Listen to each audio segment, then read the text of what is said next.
ಓಂ ಸಾಯಿರಾಮ್. ಸಮರ್ಥ ಸದ್ಗುರು ಸಾಯಿನಾಥ್ ಮಹಾರಾಜ್ಗೆ ಜೈ. ನಮ್ಮ ಸಾಯಿ ಕುಟುಂಬದ ಎಲ್ಲ ಸಾಯಿ ಭಕ್ತರಿಗೆ ನಮಸ್ಕಾರ.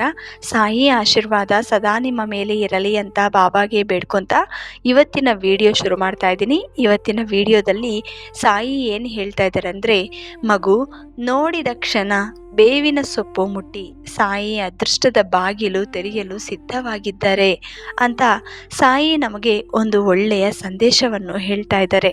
ಈ ಸಂದೇಶವನ್ನು ಯಾರು ಇವತ್ತು ಪೂರ್ತಿಯಾಗಿ ಕೇಳುತ್ತಾರೋ ಅವರ ಜೀವನದಲ್ಲಿ ಅವರಿಗೆ ಎಂಥ ಕಷ್ಟ ಇದ್ರೂ ಕೂಡ ಸಾಯಿ ನಿಜವಾಗ್ಲೂ ಆ ಕಷ್ಟನ ತೀರಿಸುತ್ತಾರೆ. ಕಷ್ಟದಲ್ಲಿ ಇರೋರಿಗೆ ಇವತ್ತು ಅದೃಷ್ಟದ ಬಾಗಿಲು ತೆರೆಯಲು ನಮ್ಮ ಸಾಯಿ ಸಿದ್ಧವಾಗಿದ್ದಾರೆ. ನಾವು ಅದನ್ನು ತಪ್ಪದೆ ಉಪಯೋಗಿಸ್ಕೊಳ್ಳಬೇಕು. ಇವತ್ತು ಎಲ್ಲರೂ ಕೂಡ ಬೇವಿನ ಸೊಪ್ಪನ್ನು ಮುಟ್ಟಿ ನೋಡಿ. ಸಾಯಿ ಕೊಡ್ತಿರುವಂಥ ಆ ಸಂದೇಶವನ್ನು ನಾವು ತಪ್ಪದೇ ಕೇಳಬೇಕು. ನಮ್ಮ ಜೀವನದಲ್ಲಿ ಎಷ್ಟೋ ದಿನಗಳಿಂದ ಒಂದು ಬದಲಾವಣೆಗಾಗಿ ಕಾಯುತ್ತಾ ಇರ್ತೀವಿ.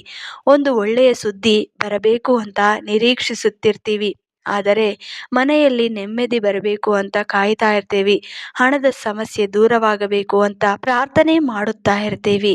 ನಮ್ಮ ಜೀವನದಲ್ಲಿ ಮಕ್ಕಳ ಭವಿಷ್ಯ ಚೆನ್ನಾಗಿರಬೇಕು ಅಥವಾ ನಾವು ಮಾಡುತ್ತಿರುವ ಕೆಲಸಕ್ಕೆ ಒಂದು ಫಲ ಸಿಗಬೇಕು ಎಂದು ಕಾಯುತ್ತಾ ಇರಬಹುದು.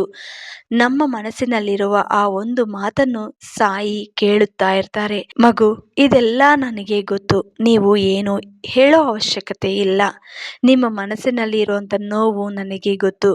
ನಾವು ದೇವರಿಗೆ ಹೇಳಿದ ಪ್ರಾರ್ಥನೆಗೆ ತಕ್ಷಣ ಉತ್ತರ ಸಿಗದಿದ್ದಾಗ ನನ್ನ ಮಾತು ಸಾಯಿಗೆ ಕೇಳಿಸುತ್ತಿಲ್ಲವೇ ಎಂದು ಬೇಸರ ಪಡುತ್ತೇವೆ. ಆದರೆ ಸಾಯಿ ಹೇಳೋದು ಒಂದೇ, ನಿನ್ನ ಪ್ರಾರ್ಥನೆ ನನಗೆ ತಲುಪಲು ಸಮಯ ಬೇಕಾಗಿಲ್ಲ.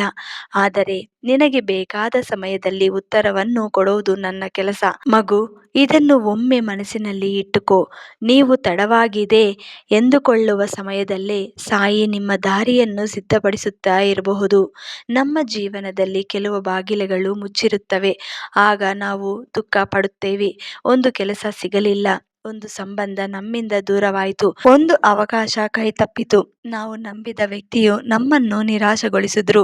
ಆ ಕ್ಷಣದಲ್ಲಿ ನಮಗೆ ಎಲ್ಲವೂ ನಮಗೆ ಮುಗಿದಂತಾಗುತ್ತದೆ. ಆದರೆ ಸಾಯಿ ದೃಷ್ಟಿಯಲ್ಲಿ ಅದು ಅಂತ್ಯವಲ್ಲ. ಮುಚ್ಚಿದ ಬಾಗಿಲಿನ ಮುಂದೆ ನಿಂತು ಅಳಬೇಡ. ನಿನ್ನ ಹಿಂದೆ ಸಾಯಿ ಇನ್ನೊಂದು ಬಾಗಿಲನ್ನು ತೆರೆದಿರಬಹುದು. ನಾವು ನೋಡುತ್ತಿರುವುದು ಒಂದು ದಾರಿ ಮಾತ್ರ.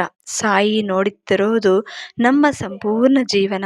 ಅದರಿಂದ ಕೆಲವೊಮ್ಮೆ ನಾವು ಬಯಸಿದದ್ದು ಸಿಗೋದಿಲ್ಲ, ಆದರೆ ನಮಗೆ ನಿಜವಾಗಿಯೂ ಬೇಕಾಗಿದ್ದದ್ದು ಸಿಗುತ್ತದೆ. ಇದು ಸಾಯಿಯ ಲೀಲೆ. ನಿಮ್ಮ ಜೀವನದಲ್ಲಿಯೂ ಇಂತಹ ಘಟನೆ ನಡೆದಿರಬಹುದು. ಒಂದು ಕೆಲಸಕ್ಕಾಗಿ ಬಹಳ ಪ್ರಯತ್ನ ಮಾಡಿದಿದ್ರೆ ಅದು ಸಿಗಲಿಲ್ಲ. ನಂತರ ಅದಕ್ಕಿಂತ ಉತ್ತಮವಾದ ಅವಕಾಶ ದೊರಕಿರಬಹುದು.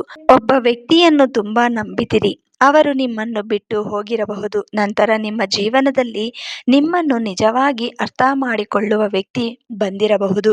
ಒಂದು ಸ್ಥಳಕ್ಕೆ ಹೋಗಬೇಕು ಎಂದುಕೊಂಡಿದ್ರಿ, ಯಾವುದೋ ಕಾರಣದಿಂದ ಹೋಗಲಾಗಲಿಲ್ಲ.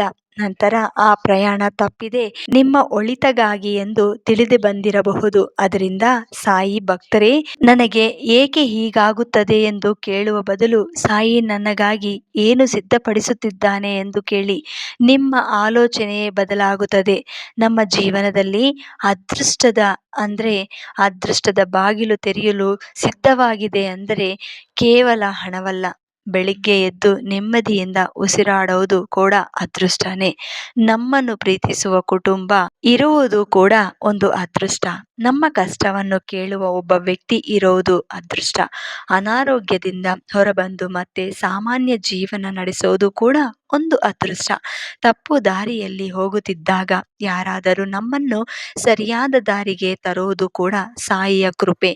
ಹಾಗಾಗಿ ಇಂದು ನಿಮ್ಮ ಬಳಿ ಏನಿಲ್ಲ ಎಂಬುದನ್ನು ಮಾತ್ರ ನೋಡಬೇಡಿ. ಸಾಯಿ ಈಗಾಗಲೇ ನಿಮಗೆ ಏನು ಕೊಟ್ಟಿದ್ದಾನೆ ಎಂಬುದನ್ನು ನೋಡಿ. ಕೃತಜ್ಞತೆಯಿಂದ ಬದುಕಲು ಪ್ರಾರಂಭಿಸಿದಾಗ ಮನಸ್ಸಿನ ಭಾರ ಕಡಿಮೆಯಾಗುತ್ತದೆ.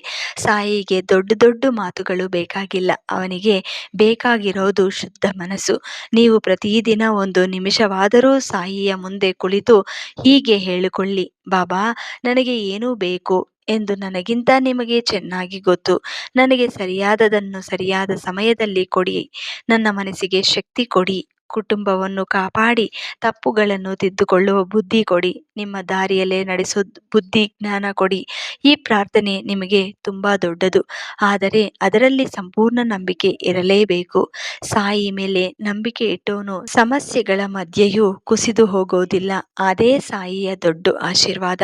ಜೀವನದಲ್ಲಿ ಕೆಲವೊಮ್ಮೆ ಎಲ್ಲರೂ ನಮ್ಮ ವಿರುದ್ಧ ನಿಂತಂತೆ ಅನಿಸುತ್ತದೆ. ಆ ಸಮಯದಲ್ಲಿ ಯಾರಿಗೂ ನಮ್ಮ ಮಾತು ಅರ್ಥವಾಗೋದಿಲ್ಲ.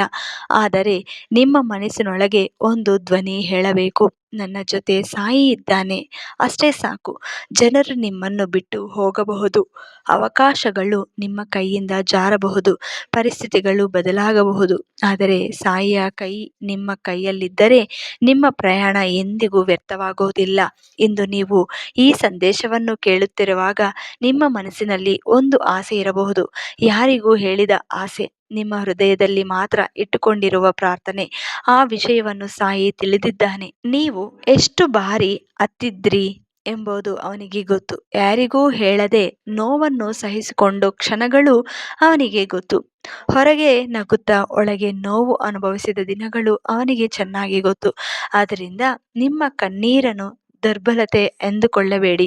ಕೆಲವೊಮ್ಮೆ ಭಕ್ತನ ಕಣ್ಣೀರೇ ಅವನ ಪ್ರಾರ್ಥನೆಯಾಗುತ್ತದೆ. ಆ ಕಣ್ಣೀರಿನ ಬೆಲೆ ಸಾಯಿಗೆ ಗೊತ್ತು.